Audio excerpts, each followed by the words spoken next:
What's poppin', y'all? Y'all are gonna have to give Baby Keem an apology after what you said about the first episode of his Casino Boom Man documentary.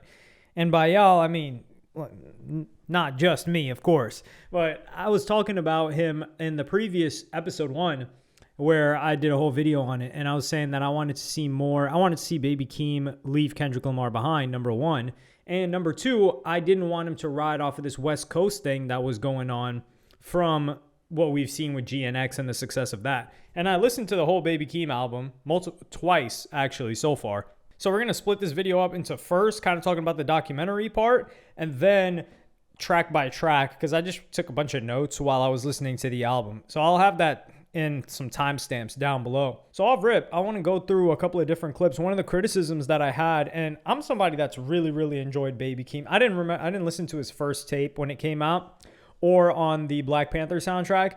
But from Die For My Beat, I really like Baby Keem's music. Melodic Blue, I thought that was an amazing album. And this has been one of the most anticipated projects I've had. It hasn't been at the forefront of my mind because Baby Keem's not constantly in our face.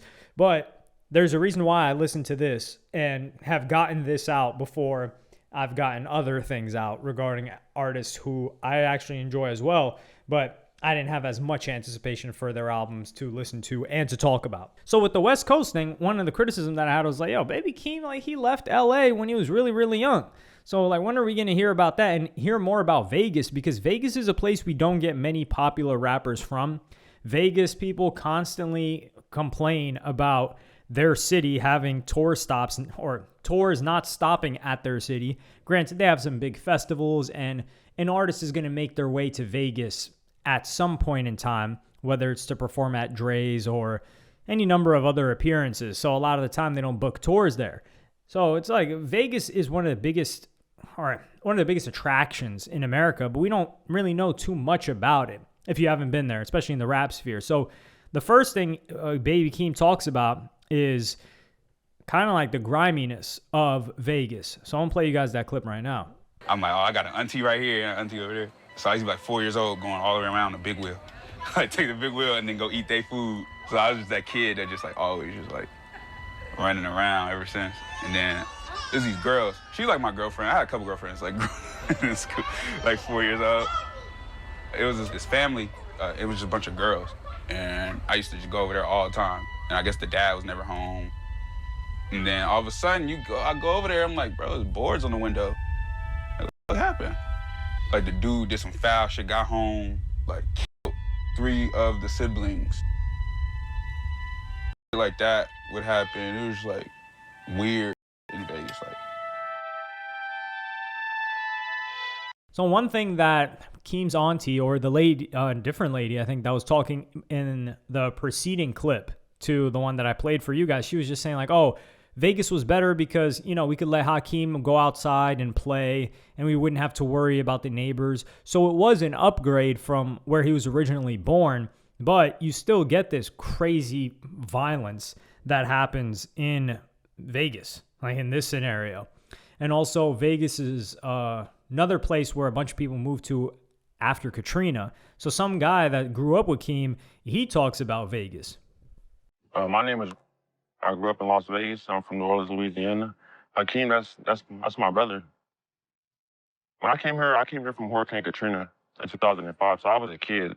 But of course, I looked at Vegas the same way everyone else looked at Vegas. I thought it was, you know, it was nice and sweet, but it's like, it's not glamorous out here. I just seen like weird, grimy. Like I seen. It's everything. Homeless people. The gang banging is at an all-time high. The murders, the robbings, it's the city of sin for sure. And Baby Keem also makes a great point here. And this is something it's an only Vegas thing. If you have not been to Vegas, you won't understand. But you get to see the dark underworld of society right in front of your face. For instance, like there are known, and now there's accounts on YouTube and stuff where people drive through like really bad neighborhoods so you can kind of see it.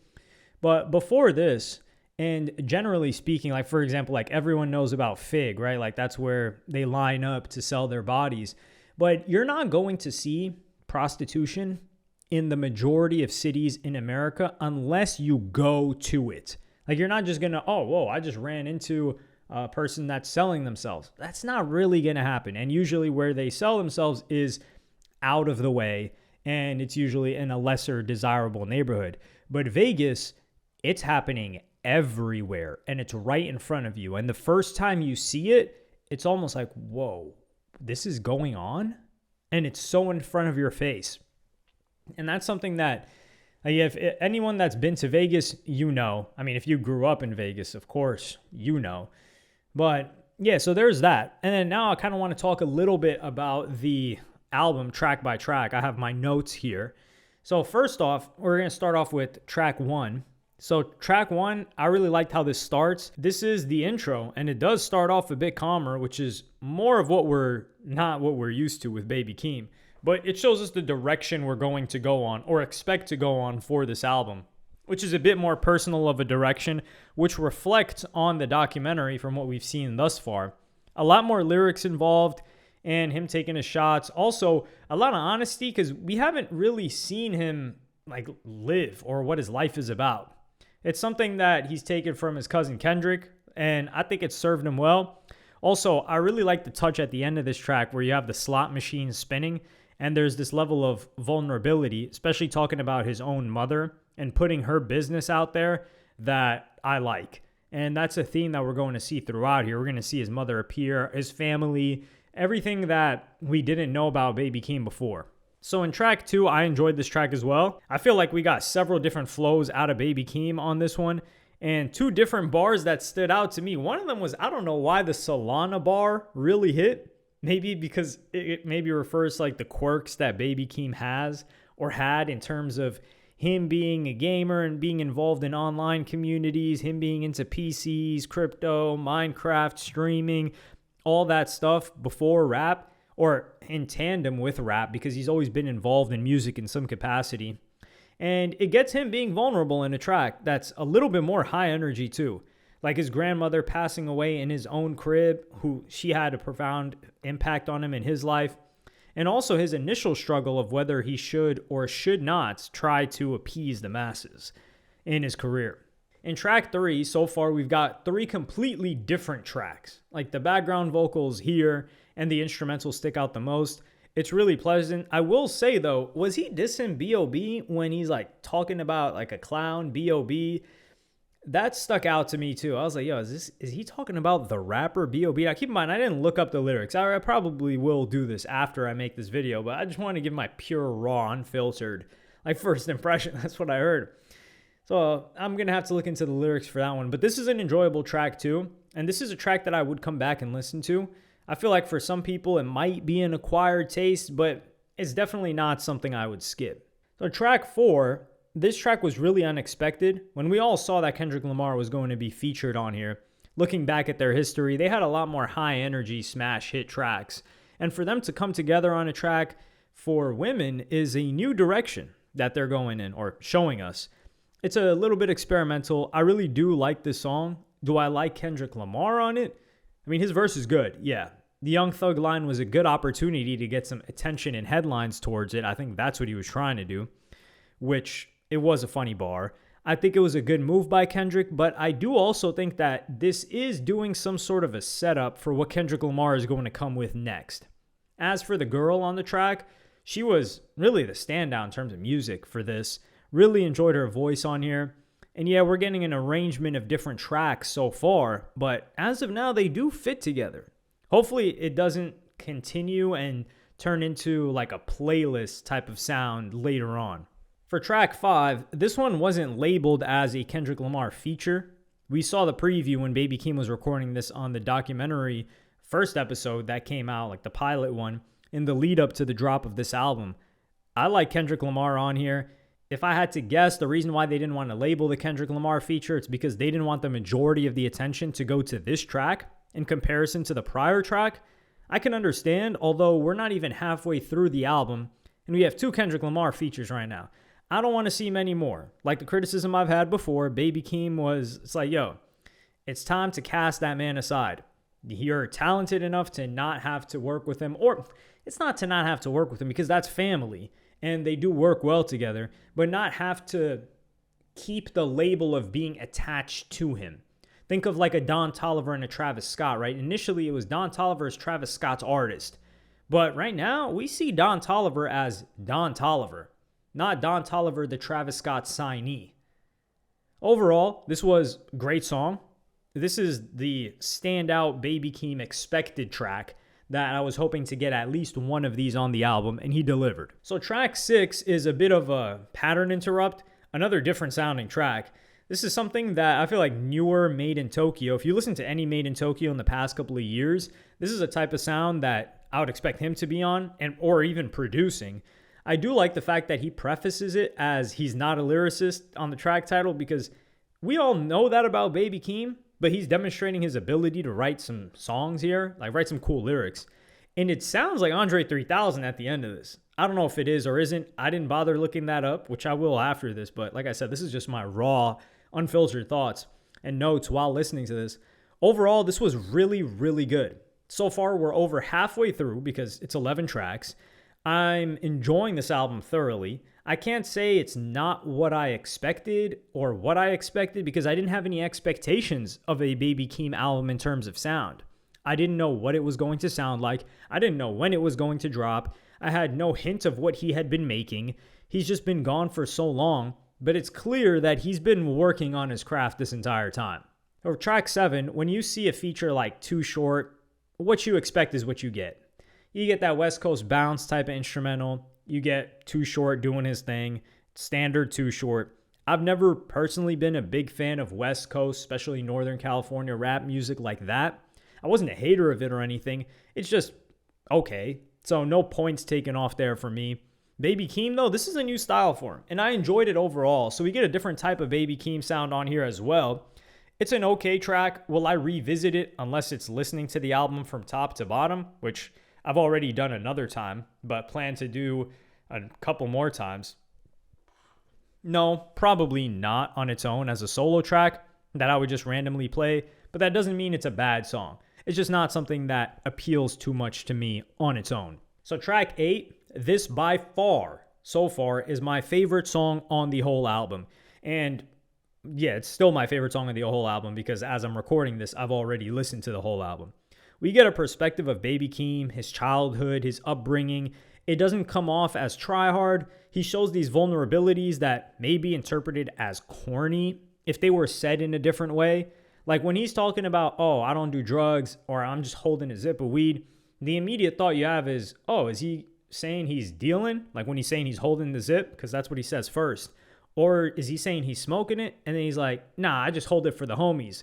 Which he's still taking the risk of getting into trouble for it, but he's still letting you know, like, yeah, I don't do that though. The gaming aspect, if you guys remember when it was revealed that he was on these forums talking about building a PC and he had tried to stream and he was kind of like an OG of streaming in regards to Twitch, that a lot of these rappers and playing Minecraft and things like that, he never addressed that when that stuff came out in the news. And they took all those YouTube videos down and he brings it forward here, which I really like. It comes across very genuine because a lot of people that were heavily into video games, well, not a lot, but many people, they look for the first escape that they have, especially when you're in a home and you're a kid. It's not like you can leave, move out, escape. Him talking about games and actually addressing it as a part of his childhood, it's a beautiful thing. I feel like this track is where I've learned more about Baby Keem than any other, not only song, but interview that he's ever done. So track 9, if this whole track was just Baby Keem, which it sounds like, I don't know if he had somebody else in there, I don't think so, then this is outstanding. It's almost like this is an evolution of Kendrick Lamar, where we have him using different sounds, different voices. It sounded like there were 2 features on here because I just let the songs play. When I was listening to this album, I didn't read through the feature list. I was like, yo, is this another guy that's on here or is this just Keem? It didn't sound like it. I do like the Vax bar because it takes you a little bit not only into the mind of a Baby Keem and his skepticism, but also into the mind of a Kendrick Lamar, who they're quite conspiratorial. Or some people will say, well, they ended up being right. That's a whole nother argument that I'm not interested in having. That's not the point here. The point is that this is a topic of conversation. How did you get sick? What happened to you? What's the deal with that? Yeah, this was a great song. It kind of starts off and opens up in the fashion that Ye's song with Carnival happened. And then you get like the Baby Keem transition. I like the song. This is a good song.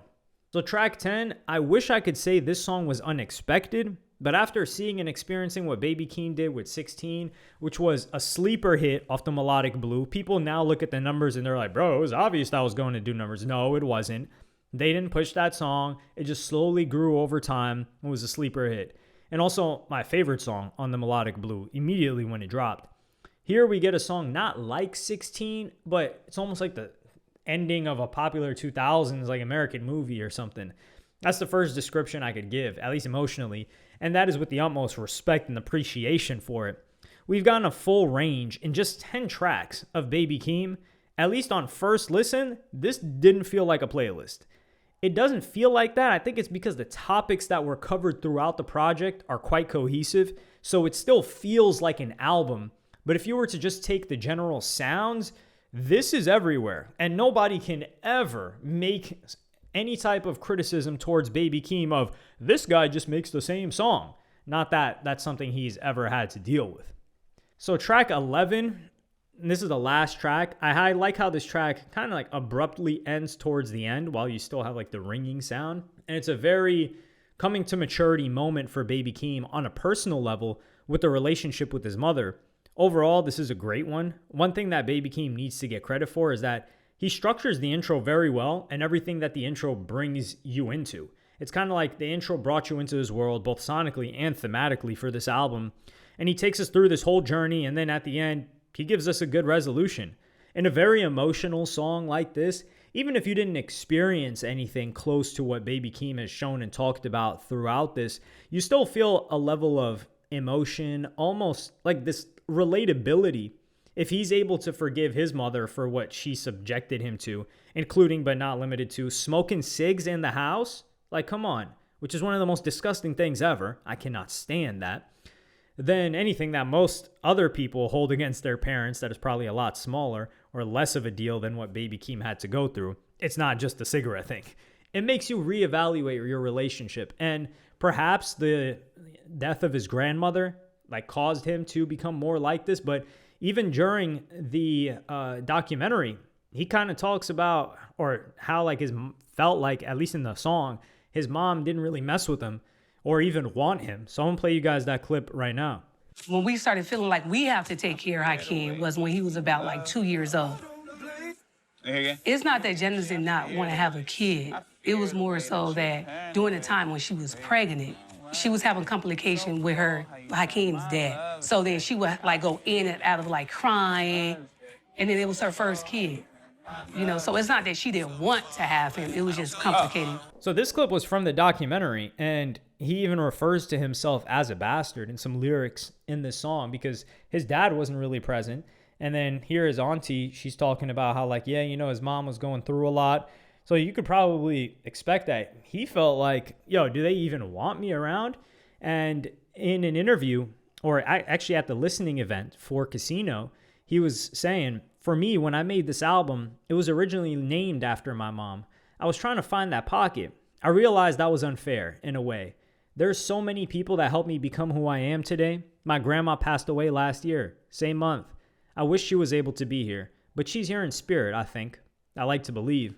It's not like I'm elusive or I'm trying to be gimmicky. It's just real life stuff I go through every day. I named it Casino because that's where I went through the things I went through. That's what shaped me to be here today. A lot of these stories on the album I used to be embarrassed to talk about, but I kind of changed my perspective on that. It's not embarrassing. It's empowering. I wouldn't change my story for anything. This album is for the child that walks home slow. And here, it's like I said, when I was listening to this first listen, even before I even read this excerpt, is that this guy is showing us a side of him that has not been shown before. And I do think that part of that is coming with age. This is the type of album that you would want to receive from somebody who's been gone for so long. Like, we expect reflection out of you. We expect maturity, especially after the success that he's had as a breakthrough artist with his first and second project. Well, his debut album, at least, the Melodic Blue, that was received quite well. And he delivered on that. I will also say, summing up this album, I really appreciate Baby Keem for making this only 11 tracks because it made it so easy for me to listen to it the second time. So then want to listen to it a third time versus other projects who they're just aiming for packing in like 20 something songs, not just for the sales aspect, but I think also because, and why I appreciate Baby Keem for making this 11 tracks is think of the hundreds, if not thousands of songs that Baby Keem has recorded in the past couple of years. And to narrow it down to 11 is very, very, very hard. Like you've got to cut so many songs that you probably think are great, but they just don't fit. So even when an artist gives us a 20 track album, they've already cut a lot. And it still feels like for us, we're like, damn, a 20 something tracks, at least for me. But for him to make this 11, I've already listened to this twice, and this is just the first day that it's dropped. And I can't wait to listen to it a bunch more times. And part of that is because of how short he made it. And it just goes to show he's not trying to bloat the album to meet some sort of commercial demands, which is just another layer that adds to at least what I interpret being one of the themes of this album, which is he's not trying to impress people. He's not going to be embarrassed by what people think about what he says on the tracks or the numbers behind this project. And there's a lot of respect that should be given to him for that. So I think this was a solid album. Like I said, I didn't have any expectations. I didn't know what it was going to sound like. But overall, this is very good. I don't really like drop numbers. I don't really rate albums like that. But I would recommend anybody to listen to this. If you've ever liked the Baby Keem track, listen to this whole album. It's great. But yeah, let me know what y'all think about this in the comments. Like and subscribe and hit the notification bell if you enjoyed. And I'm going to see y'all in the next one.